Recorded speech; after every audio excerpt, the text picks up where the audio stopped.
L'Algérie qui a mené au score sur sa seule action, faute de Vertonghen sur Felgouli, penalty transformé par Felgouli lui-même. Égalisation d'un des remplaçants, Fellaini, sur ce service de De Bruyne.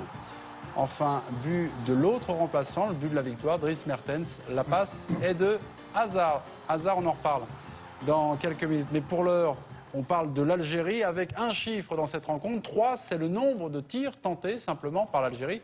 C'est le total le plus faible depuis le début du mondial. Alors l'Algérie, si décevante, est-ce que pour vous, c'est une surprise? Oui ou non? Non. Non? Non. Marco? Ouais, c'est décevant, ouais. Merci Marco. Marco,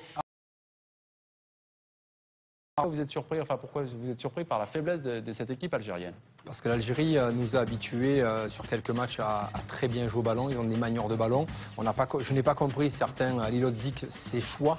Brahimi, qui doit jouer normalement titulaire, ne joue pas.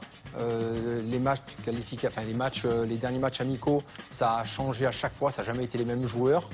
C'est assez surprenant. Mertens rentre, Origi rentre, des joueurs qui vont très vite, aucune réaction. On réagit une fois que c'est fini. Donc c'est assez surprenant. Donc oui, déçu du niveau de l'Algérie. Arnaud, non, pourquoi?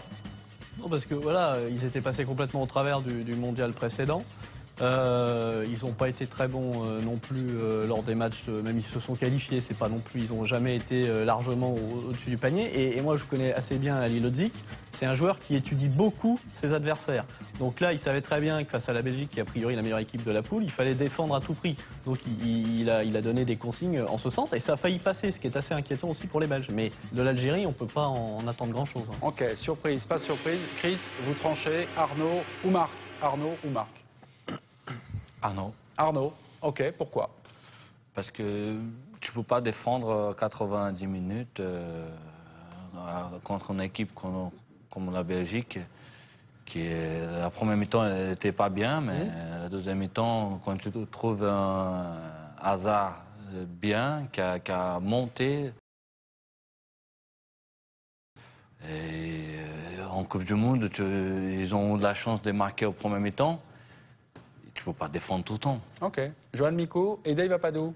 Non, moi ce qui m'a surpris, c'est que justement en première mi-temps, ils étaient un bloc très bas, très compact, et ça a empêché la Belgique de pouvoir développer son jeu offensif. Et je ne sais pas pourquoi, en deuxième mi-temps, au bout de 10 minutes, un quart d'heure, ça a commencé à s'espacer.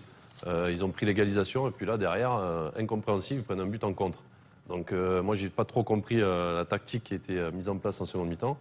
Alors qu'en première mi-temps, ça marchait très très bien et que la Belgique avait beaucoup de mal à développer son jeu. Il n'y a pas de jeu, hein? C'est un bloc, après, il n'y a pas de bas, jeu, machin. mais je pense qu'ils étaient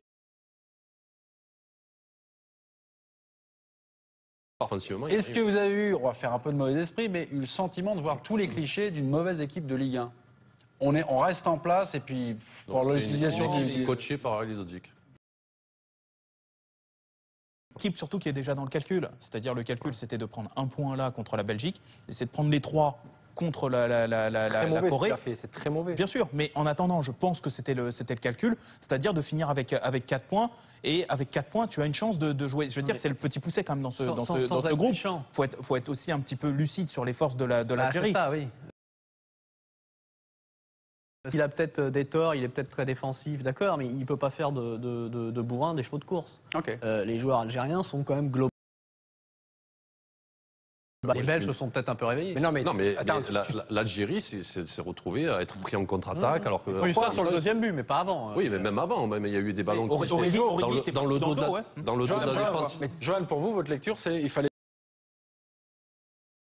C'était le seul truc qui marchait pour eux. Tu peux pas, il rentre les joueurs qui ont envie de jouer, qui sont prêts. Je pense à Mertens, qui est surprenant. Origi, c'est surprenant qu'il ne soit pas titulaire. Mais c'est très surprenant. À la mi-temps, je dis, s'ils ne rentrent pas, ils ne gagneront pas. Il est fait rentrer 3 mètres défenseurs. Mot de la fin, Johan. C'est à ce moment-là qu'il a commencé à avoir de l'espace dans le dos de la défense algérienne. Alors qu'en première mi-temps, il n'y en a pas eu du tout. Ok. Hazard, bon, il a donné une passe décisive à Mertens pour le but de la victoire, mais sinon, son match.